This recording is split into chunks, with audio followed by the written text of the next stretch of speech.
आज का जो वीडियो होने वाला है वो बहुत ज़्यादा महत्वपूर्ण, बहुत ज़्यादा इंपॉर्टेंट होने वाला है मेरे उन सब यंग भाई बहनों के लिए जिनके मन में किसी और व्यक्ति के लिए, किसी और जेंडर के लिए जज्बात आ गए हैं, या फिर ये कह सकते हैं कि यार उनको अपने इमोशंस पर कंट्रोल नहीं है उन जज्बातों की वजह से। तो यार देखो, ये वीडियो बहुत ज़रूरी होने वाला है, बिकॉज हो सकता है तुम अगले 3-4 साल में कोई ऐसी मिस्टेक, कोई ऐसी गलती कर दो जिसको तुम भविष्य में जाके रिग्रेट करो।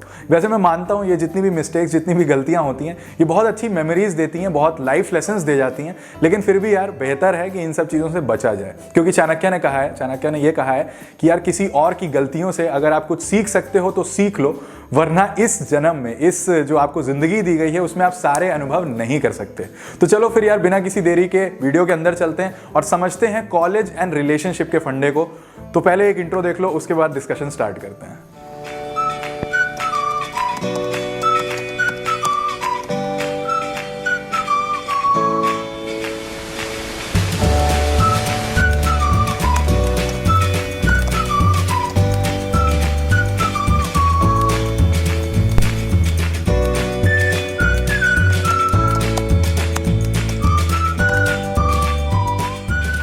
हेलो दोस्तों, मेरा नाम है अभिनव एंड आज के 5 मिनट ज्ञान में दोस्तों हम डिस्कस करेंगे एक बहुत इंटरेस्टिंग टॉपिक जो कि है कॉलेज और रिलेशनशिप से रिलेटेड। तो यार देखो, होता क्या है जब आप घुसते हो कॉलेज में, जो 4 फेजेस हैं वो मैंने पिछले वीडियो में अपने दिखाए थे, अगर आपने नहीं देखे तो देख लो जाके, मैंने यहाँ पे मेंशन करा है। तो वो जो 4 फेजेस हैं उसमें बहुत कुछ चेंजेस आते हैं, बहुत आप मैच्योर होते हो काफ़ी टर्म्स में आपके हार्मोनल चेंजेस आते हैं, काफ़ी चीज़ें आपके दोस्त करवाते हैं आपसे। तो इसलिए बहुत उथल पथल चलती है लाइफ में, जिसमें से एक बहुत बड़ी उथल पथल होती है ऑपोजिट जेंडर की तरफ अट्रैक्शन। तो होता क्या है यार, जब आप 17-18 साल के होते हो, जब आप कॉलेज में घुसते हो, तो मतलब एक 17-18 साल के बच्चे के लिए दिमाग में रिलेशनशिप नाम का जो एक शब्द है, उस चीज़ की जो है मायने अलग होते हैं। वो कुछ अलग ही सोचता है, कुछ उसको मतलब लॉजिकली सोचने की क्षमता नहीं होती ऑब्वियसली। वो कुछ अलग सा ही सोचता है कि ऐसा होगा वैसा होगा, बिकॉज हम बॉलीवुड देख देख के बड़े हुए हैं, तो हमारे दिमाग में कुछ अलग सी पिक्चर चलती है रिलेशनशिप के नाम पे। लेकिन असलियत होता क्या है, उसको लॉजिकली समझा कैसे जाए, क्या आपको रिलेशनशिप में आना चाहिए, नहीं आना चाहिए, उन सब चीज़ों पर आज हम डिस्कशन करने वाले हैं। एंड ट्रस्ट मी, एक्सपीरियंस से कर रहा हूँ, तो सुन लेना, काफ़ी भला होने वाला है और आगे चल के करियर, रिलेशनशिप सब कुछ बैलेंस समझ आ जाएगा अगर ये वीडियो अच्छे से समझ लिया। तो सबसे पहले दोस्तों होता क्या है, जब हम घुसते हैं यार कॉलेज, तो फर्स्ट डे से एनालिसिस शुरू हो जाता है, दोस्तों के बीच बातचीत शुरू हो जाती है कि यार मेरे क्लास में इतनी लड़कियां हैं, उसके क्लास में इतनी लड़कियां हैं। एंड ट्रस्ट मी, मेरे साथ ये था, बिकॉज 4 साल, पूरे 4 साल मेरे क्लास में एक भी लड़की नहीं थी, सिंस मैं मैकेनिकल से था। तो ये होता है मैकेनिकल वालों के साथ, इलेक्ट्रिकल वालों के साथ, ईसीई वालों के साथ, ये होता है, ये कॉमन प्रॉब्लम है। बट ठीक है यार, उससे ऊपर निकलो, थोड़ा आगे का सोचो, थोड़ा अपने गोल पे कॉन्सेंट्रेट करो। एंड सबसे पहले बात करते हैं यार रिलेशनशिप और अपने गोल को साथ साथ रखते हुए। तो यार देखो, सबसे पहले तुम्हारा कोई गोल है लाइफ में, ठीक है, जॉब लेना हो सकता है, तुम्हारा कुछ हायर स्टडीज हो सकता है, तुम्हारा कोई बिजनेस करना हो सकता है, या कुछ भी हो सकता है, तुम्हें आर्टिस्ट बनना है, तुम्हें यूट्यूबर बनना है, कुछ भी हो सकता है तुम्हारा गोल। तो वो पहले एक गोल लिख लो, ठीक है, ये गोल के लिए मैं इस कॉलेज आया हूं, या इस कॉलेज के बाद मेरा ये गोल है।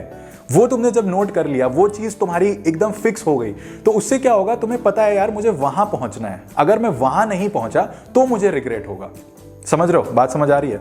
तो सबसे पहले तो गोल नोट कर लो। उसके बाद अब मैं आपको एक बहुत बेसिक सा रियलिटी चेक दे देता हूं। होता क्या है दोस्तों यार, जो आईआईटी के बच्चे होते हैं, एनआईटी के बच्चे होते हैं, या फिर डीयू के बच्चे हैं, या किसी भी बहुत अच्छे बिट्स पिलानी या वगैरह, जहां के भी बहुत अच्छे इंजीनियरिंग कॉलेजेस या बहुत अच्छे कॉलेजेस जो भी हैं, नामी कॉलेजेस, उनके स्टूडेंट्स होते हैं, उनके लिए जॉब लेना इतना टफ नहीं होता। ठीक है, होता है टफ, मैं मानता हूं यार, बहुत तैयारी लगती है, काफ़ी अच्छी कंपनीज भी आती हैं, बहुत बड़ी कंपनीज भी आती हैं, वो क्रैक करना पड़ता है आपको एनी हाउ, बट स्टिल वहाँ पे कम से कम 150, 200, 250 कंपनीज आती हैं। लेकिन जहाँ से मैं आ रहा हूँ, जिस बैकग्राउंड से मैं आया हूँ, एक एवरेज से प्राइवेट कॉलेज से आया हूँ, जहाँ मोस्टली बच्चे जाते हैं, 70-80% बच्चे एवरेज कॉलेजेस में ही जाते हैं। वहाँ पे जॉब के लिए भाई लड़ना पड़ता है तुम्हें, मतलब अपनी एक वो बनानी पड़ेगी, ईगो पे लानी पड़ेगी वो बात कि नहीं भाई मुझे जॉब लेके जानी है, मुझे बेस्ट जॉब लेके जानी है, ठीक है। तो उसके लिए तुम्हें मेहनत भी करनी पड़ेगी।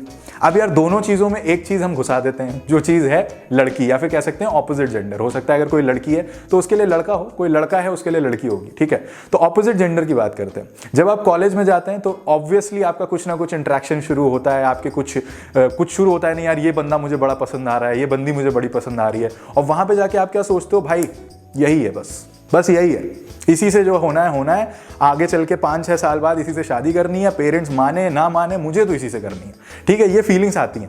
तो वो चीज़ों से ठीक है, मैं मानता हूँ सब ठीक है, आपको कोई लड़का पसंद आ रहा है, आपको कोई लड़की पसंद आ रही है, there is nothing wrong in that. पहली बात ये है कि रिलेशनशिप में आना, रिलेशनशिप स्टार्ट करना is not a wrong thing, समझ लो इस बात को। लेकिन ऐसी कुछ चीज़ें हैं, कुछ बेसिक पैरामीटर्स हैं जो हमें समझने पड़ेंगे, जिस पे हमें एनालिसिस करना पड़ेगा बहुत कायदे से किसी भी ऐसी चीज़ में घुसने से पहले, चाहे वो रिलेशनशिप हो, चाहे वो कोई भी लॉन्ग टर्म इन्वेस्टमेंट हो, कोई भी चीज़ है, उससे पहले आपको सारे उसके जो टर्म्स एंड कंडीशंस होते हैं वो आपको पता होने चाहिए। तो वो टर्म्स एंड कंडीशन ये हैं यार, सबसे पहले एक प्रायोरिटी लिस्ट बनाओ। एक प्रायोरिटी लिस्ट बनाओगे तुम्हारा फायदा है, ट्रस्ट मी उसमें। प्रायोरिटी लिस्ट का मतलब, मैं एक बेसिक सी प्रायोरिटी लिस्ट ले लेता हूं। जैसे कोई भी सिंगल आदमी है, मैं अभी यहाँ पे एक सपोज लेके चल रहा हूं कि आप लोग सब सिंगल हो, दो मुझे पता है बहुत से लोग बहुत बड़े बड़े योद्धा होंगे, बट ठीक है, लेकिन यहाँ पे हम एक सिंगल सिनेरियो लेके चलते हैं। तो देखो, अगर तुम सिंगल हो, ठीक है, तो सबसे पहली चीज आ जाती है तुम्हारी, कोई भी चीज में है गोल, तुम्हारी प्रायोरिटी लिस्ट में सबसे ऊपर आ जाएगा गोल। सेकंड नंबर पे मान लो पढ़ाई, ठीक है, तुम्हें कॉलेज में पढ़ाई करनी है। थर्ड नंबर पे फैमिली, मेरे लिए फैमिली रहती है तो मैं फैमिली यहाँ पे डाला है। चौथे नंबर पे तुम कह सकते हो फ्रेंड्स। पांचवें नंबर पे कह सकते हो कि तुम्हें कुछ करना पसंद है, तुम्हें कोई हॉबी पसंद है, तुम हॉबी, और ऐसे करके तुम्हारी ये लिस्ट 8-10 पॉइंट्स तक जा सकती है या और भी जा सकती है। वो तुम पे डिपेंड करता है कि तुम्हारी प्रायोरिटी लिस्ट कैसी है। अब क्या होता है, अगर आप किसी भी रिलेशनशिप में आते हो तो होता क्या है, रिलेशनशिप सिर्फ और सिर्फ अपने को सेटिस्फाई करने या किसी और को सेटिस्फाई करने के लिए नहीं होता। वो क्या होता है, आपका एक लाइफ का एक प्रोपोर्शन ले जाता है, ठीक है, इस बात को समझना थोड़ी डीप है। आपकी लाइफ का एक प्रोपोर्शन ले जाता है। वो प्रोपोर्शन मतलब आपकी जो लाइफ वहां चल रही है उसका आधा हिस्सा आपने किसी से शेयर कर लिया, किसी भी ऑपोजिट जेंडर से या किसी भी इंसान से आपने वो शेयर कर लिया। और वो जब आपने शेयर करा है तो उसके लिए नेसेसरी आपको टाइम भी देना होगा, आपको अपनी एनर्जी भी इन्वेस्ट करनी होगी, आपको कुछ डिसीजंस भी लेने होंगे उसके बायस्ड, बिकॉज आप अब वो शेयर कर रहे हो। वो जो आपका एक हाफ है वो आपने किसी के साथ शेयर करा है, तो आपको उसी हिसाब से डिसीजंस भी लेने होंगे अपने लाइफ के। एंड वो मतलब कुछ गलत बात नहीं है उसमें, वो करना ही पड़ेगा आपको, दैट इज एन इन्वेस्टमेंट। तो अब इसमें होता क्या है, अब आपको ये देखना है कि ये जो रिलेशनशिप है इसकी प्रायोरिटी लिस्ट में क्या नंबर आता है। हो सकता है आपका नंबर यार नंबर 1 आ जाए, आपको रिलेशनशिप सबसे ज्यादा पसंद हो या प्रायोरिटी हो आपकी सबसे ज्यादा, या हो सकता है आपका फैमिली के बाद आए वो, या हो सकता है फैमिली के ऊपर आए वो टोटली आप पे डिपेंड करता है। And person to person choice है, उसमें कोई सही चॉइस कोई गलत चॉइस नहीं है, वो आप पे डिपेंड करता है। तो मान लीजिए मैं इसको रखता हूं चौथे नंबर पे, ठीक है, फैमिली के बाद आ जाता है रिलेशनशिप का नंबर। तो अब इसमें क्या होगा कि यार अब आपको क्या करना है, एक मैं पॉइंट आपको बताता हूं, एक कोट है बहुत famous, you should not be afraid of failures but you should be terrified of regrets. तो पहले तो मैं इस कोट को थोड़ा सा हट के समझा देता हूं एक अलग एंगल से, कि आपको अफ्रेड नहीं होना चाहिए फेलियर से। मतलब अगर आपके मन में किसी के लिए फीलिंग्स हैं, कोई भी इंसान के लिए फीलिंग है, कोई भी ऑपोजिट जेंडर के लिए फीलिंग्स हैं, तो यार ये मत डरो कि वो मना कर देगा, एक तरफा प्यार है मेरा, है ना, वो बुलिया वाला सीन और ए दिल है मुश्किल वाला सीन मत क्रिएट करो, ठीक है। मन में है जाके बोल दो, क्योंकि उससे क्या होगा, अब अगर उसने मना करा, ठीक है, तो आपको रिग्रेट नहीं रह जाएगा कि आपने उसको बोला नहीं, जाके आपने अपनी फीलिंग्स नहीं कन्फेस करी। तो इसलिए हमेशा ये ध्यान रखना, फेलियर से मत घबराना, लेकिन रिग्रेट से हमेशा टेरिफाइड रहना। तो इसलिए वो काम कर दो तो तुम्हें रिग्रेट नहीं रहेगा, वरना आगे चल के सोचते रहोगे यार वो लड़की से अगर मैंने उस टाइम पे कुछ बोल दिया होता, उस लड़के को मैंने अगर वो बोल दिया होता, तो आज मैं और वो रिलेशनशिप में होते, आज मैं और वो शादी कर लेते। तो ये सब रिग्रेट नहीं होने चाहिए, पहले ही जाके बोल दो, बट थोड़े कायदे से, ठीक है, थोड़ा एक डिग्निटी बना के बोलना। ऐसा नहीं कि गए और सीधा मुंह फट बोल दिया जाके कि हाँ भाई हम तुम्हें प्यार करते हैं, ये है वो है, वैसा वाला यूपी स्टाइल और ये वाला स्टाइल नहीं अपनाना है। एक थोड़ा डिग्निटी से जाओ, थोड़ा डिग्निफाइड वे में जाओ और अपनी फीलिंग्स कन्फेस करो, फ्रेंडशिप करो, उसके बाद फीलिंग्स कन्फेस करो। अगर हाँ मिलता है तो बहुत बढ़िया, ना मिलता है तो कोई दिक्कत नहीं, रिग्रेट नहीं रहेगा।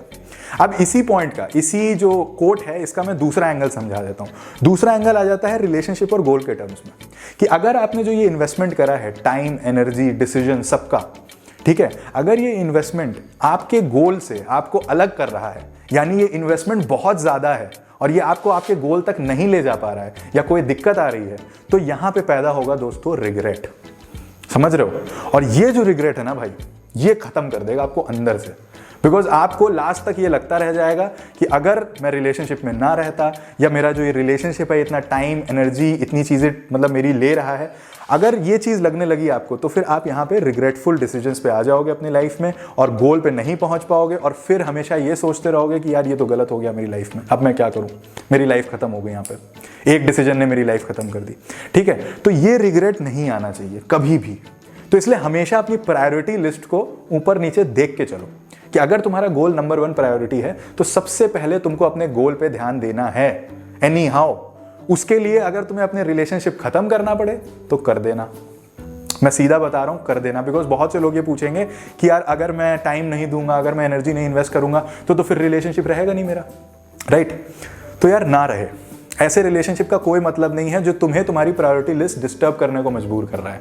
तो ये तुम्हारी प्रायोरिटी लिस्ट है, तुम्हारी प्रायोरिटी है। अगर तुम्हें गोल तक नहीं जा पा रहे हो तो रिलेशनशिप हटा दो, बिल्कुल हटा दो, ठीक है? तो ये पॉइंट हो गया हमारा एक। अब दूसरी चीज समझ लेते हैं यार कि होता क्या है। कुछ टाइप के रिलेशनशिप्स भी होते हैं। रिलेशनशिप भी आजकल एक टाइप का नहीं है, इस कंटेम्प्रेरी वर्ल्ड में बहुत टाइप के रिलेशनशिप्स आ गए हैं। तो 2 टाइप के लेते हैं, बेसिक 2 टाइप के, that is long term relationship and short term relationship, ठीक है? लॉन्ग टर्म रिलेशनशिप हम सबको पता है, मतलब सीरियस रिलेशनशिप, यार शादी के वादे, ये वादे वो वादे, जो कि बहुत सही है, कोई दिक्कत नहीं है उसमें। दूसरा होता है शॉर्ट टर्म रिलेशनशिप, मतलब आपने अपने पार्टनर से दोनों की म्यूचुअल अंडरस्टैंडिंग है कि नहीं यार ये शॉर्ट टर्म है, we live in the present, आज में हम जिएंगे और जब तक चलेगा तब तक चलाएंगे, उसके बाद देखा जाएगा, ठीक है? लेकिन शॉर्ट टर्म भाई एक तरफ मत रखना, दोनों तरफ का शॉर्ट टर्म चलता है, ठीक है? तो इसलिए एक तरफ कभी भी शॉर्ट टर्म नहीं होना चाहिए। दोनों लोग म्यूचुअल अंडरस्टैंडिंग में हो कि हाँ दोनों का शॉर्ट टर्म चल रहा है, देन इट्स ऑल राइट। कोई भी रिलेशनशिप खराब नहीं है, लॉन्ग टर्म भी शॉर्ट टर्म भी। लेकिन दोनों में एक चीज कॉमन है, वो है फाइनेंसेस। समझ रहे हो? फाइनेंसेस का मतलब है पैसा, पैसे से हर कुछ चलता है। एंड यहाँ पे ये चीज़ मतलब बहुत लोगों को ख़राब भी लगती है सुनने में, देखने में। बहुत से लोगों को लग रही होगी कि यार पैसा क्यों इतना इंपॉर्टेंट है। भाई पैसा बहुत इंपॉर्टेंट है, बिकॉज अल्टीमेटली अगर तुम लॉन्ग टर्म रिलेशनशिप की बात करो, आगे चल के तुम्हें फैमिली से बात करनी होगी, तुम्हें शादी के लिए कन्विंस करना होगा, क्या ज़रूरत है भाई? लड़का अच्छा कमाता हो, लड़की अच्छी जॉब में हो, ठीक है? पैसा आ गया ना पॉइंट में। दूसरी चीज़, अगर तुम शॉर्ट टर्म डेटिंग कर रहे हो, शॉर्ट टर्म रिलेशनशिप में हो, तो भाई डेट्स पे जाना है, खर्चा करना है, कैसे करोगे? माँ बाप से मांगोगे? एक पॉइंट के बाद तुम्हें वो देखना पड़ेगा, तुम्हें अपने फाइनेंसेस वहाँ पे भी देखने होंगे। तो इसलिए समझ लेते हैं लॉजिकली कि भाई तुम लोगों की उम्र होगी 17, 18, 19, ठीक है? ये जो उम्र होती है, इस उम्र में आप नहीं सोच पाते हो काफ़ी चीज़ें। एंड सबसे बड़ा एस्पेक्ट जो आप नहीं सोच पाते हो दैट इज़ फाइनेंसेस, कि आपको आगे चल के पैसा कैसे कमाना है। ये चीज़ अगर मैं आप में से किसी से भी पूछूं तो आज की डेट में आपके पास एक क्लियर आंसर नहीं होगा, बिकॉज उस एज में ऐसा होता है, ऐसी चीज़ें होती हैं। एंड वहीं जब आप 21, 22 या मेरी उम्र पे आ जाते हो, 24, 25, 26 साल की उम्र में आ जाते हो, तो आपके लिए क्या इंपॉर्टेंट हो जाता है? Relationship is not of importance. आज की डेट में रिलेशनशिप मेरे लिए मायने भी नहीं रखता है। सबसे इंपॉर्टेंट चीज़ है कि भाई मैं पैसा कैसे कमा सकता हूँ, बिकॉज अल्टीमेटली मुझे पता है यार 27, 28, 29 की साल में जाके कुछ ना कुछ तो हो ही जाना है, लेकिन उसके पहले हमारे पास क्या होना चाहिए? पैसा। तो इसलिए हमेशा पैसे और गोल पे फोकस करना सीखो। रिलेशनशिप में ये नहीं बोल रहा कि जाओ या ना जाओ, रिलेशनशिप में आना सही है या नहीं सही है, ये मेरे वीडियो का मतलब है ही नहीं। मैं ये बोल रहा हूँ जो भी करो बहुत लॉजिकली सोच के करना, बिकॉज सब कुछ डिपेंड करता है आपके करियर पे, आपके फाइनेंसेस पे। वो नहीं रहेगा तो रिलेशनशिप आज होगा कल नहीं रहेगा दोस्तों, ठीक है? तो ये चीज़ पे हमेशा फोकस करो। एंड यार एक टिप और मैं दूंगा, लास्ट टिप ये है कि यार होता क्या है, बॉलीवुड देख देख के हम लोग इतना ज़्यादा चेज करने लगते हैं, इतना ज़्यादा स्टॉक करने लगते हैं किसी भी इंसान को, ठीक है? ऑनलाइन स्टॉकिंग तो चलती है, इंस्टाग्राम, फेसबुक, वो तो मतलब तुम लोग करोगे चाहे कुछ भी हो जाए, मैंने भी करी है, तुम भी करोगे। तो इंस्टाग्राम स्टॉकिंग, फेसबुक स्टॉकिंग तो ठीक है, लेकिन ये नहीं कि पीछे भाग गया लड़की के, ठीक है? रोड पर उसको चेज कर रहे हैं, बाइक में बैठ के कॉमेंट्स पास कर रहे हैं। ये सब चीज़ों की इतना ज़्यादा बॉलीवुड में दिखा दिया गया है कि अब हम लोग इसको रियलिटी समझने लगे हैं। हम इसको समझने लगे हैं ये सब करेंगे तो हमें लड़की मिल जाएगी, ठीक है? तो ऐसा नहीं है भाई। थोड़ा सा एक लाइन होती है ना, वो लाइन थोड़ी मेंटेन रखो, that is self respect. Self respect की एक बहुत पतली सी लाइन है, जिसके ऊपर तुम गए तो तुम चेज करने लगोगे, और जिसके नीचे तुम गए तो तुम्हारा फायदा उठा लिया जाएगा, मतलब कटेगा, ठीक है? तो नीचे भी नहीं जाना है और ऊपर भी नहीं जाना है। चलो ऊपर एक बार फिर भी तुम जा सकते हो जब तुम रिलेशनशिप में आ गए हो किसी इंसान के लिए, तुम थोड़ा सा गिर सकते हो, थोड़ा सा तुम ट्राई कर सकते हो उसको फिर से अपनी लाइफ में लाने के लिए या उसको मनाने के लिए, तो तुम ट्राई कर भी सकते हो। लेकिन ये जो सेल्फ रिस्पेक्ट की लाइन है ना भाई, पतली सी लाइन, ये कभी भी मत क्रॉस करना, बिकॉज ये अगर तुमने क्रॉस करा तो ना कि तुम्हारे सिर्फ और सिर्फ रिलेशनशिप पे फर्क आता है, चीज़ें दिक्कत होती हैं, बल्कि तुम्हारा खुद का जो एक कैरेक्टर है ना, तुम्हारी खुद की जो एक इमेज है, उसमें तुम्हें खुद बहुत खराब लगने लगेगा। तो इसलिए ये एक सेल्फ रिस्पेक्ट की जो लाइन है वो हमेशा बना के रखना, तुम्हारा भी फायदा है, तुम्हारे पार्टनर का भी फायदा है। और अगर तुम्हें ऐसा लगता है कि नहीं भाई मेरा ऐसा सही है, मेरा सेल्फ रिस्पेक्ट तो सब कुछ सही है, लेकिन मेरा पार्टनर बहुत नेगेटिव है या मतलब ओवर एग्जैजरेट करता है, ओवर थिंक करता है, बहुत चीज़ें सोचता है, तो भाई वहीं पर रिलेशनशिप खत्म कर देना। बिकॉज अल्टीमेटली कोई पॉइंट नहीं है ऐसे रिलेशनशिप होने का जहां पे किसी के सेल्फ रिस्पेक्ट को रिस्पेक्ट नहीं दी जा सकती है, ठीक है। तो ये एक बहुत इंपॉर्टेंट सीख है, ये एक एक्स्ट्रा टिप थी, मैंने सोचा आप लोगों को जरूर बता दूं कि सेल्फ रिस्पेक्ट मत भूलना दोस्तों। बाकी यार मजे करो, बढ़िया रिलेशनशिप में रहो ना रहो, अकेले रहो, हम तो सिंगल ही खुश हैं, ठीक है। तो जैसे भी रहना है वैसे रहो, बस लाइफ को एंजॉय करो, काफ़ी कुछ सीखोगे कॉलेज लाइफ में, काफ़ी कुछ तुम मुझे बताओगे आगे चल के। तो आई होप दोस्तों तुम लोगों को ये वीडियो पसंद आया होगा, तुम लोगों का कॉलेज लाइफ बहुत अच्छी जाएगी या फिर चल रही होगी या फिर निकल चुकी होगी मेरे जैसे बूढ़ों के लिए।